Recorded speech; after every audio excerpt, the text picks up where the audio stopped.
శ్రేయస్ అయ్యర్ గురించి కాస్త మాట్లాడితే ఆ కాంట్రాక్ట్ సెంట్రల్ కాంట్రాక్ట్ పోయినప్పటి నుంచి అన్నీ గెలుస్తున్నాడు. ఐపీఎల్ ట్రోఫీ గెలిచాడు, సయ్యద్ ముష్తాక్ అలీ గెలిచారు, రంజీ ట్రోఫీ గెలిచారు, హైయెస్ట్ రన్ స్కోరర్. అండ్ ఇక్కడ కూడా ఐపీఎల్లో ఈ సీజన్ సూపర్ ఫామ్లో స్టార్ట్ చేశాడు. Quality is quality boss. ఎప్పుడు we need to accept it. ఎందుకంటే ఎప్పుడు మనం అంటాం కదా, class is permanent, form is temporary అని చెప్పి. మన శ్రేయస్ అయ్యర్ని చూస్తే అది క్లియర్గా అర్థమవుతుంది.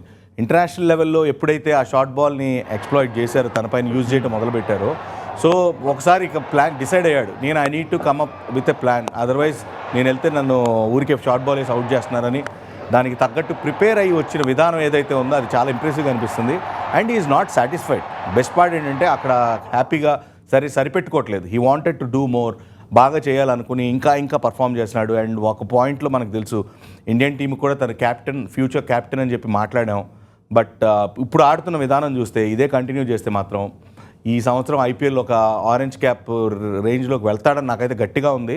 అదే కంటిన్యూ చేశాడంటే మాత్రం ఇండియన్ టీం T20 సైడ్లోకి వచ్చేస్తాడు తను.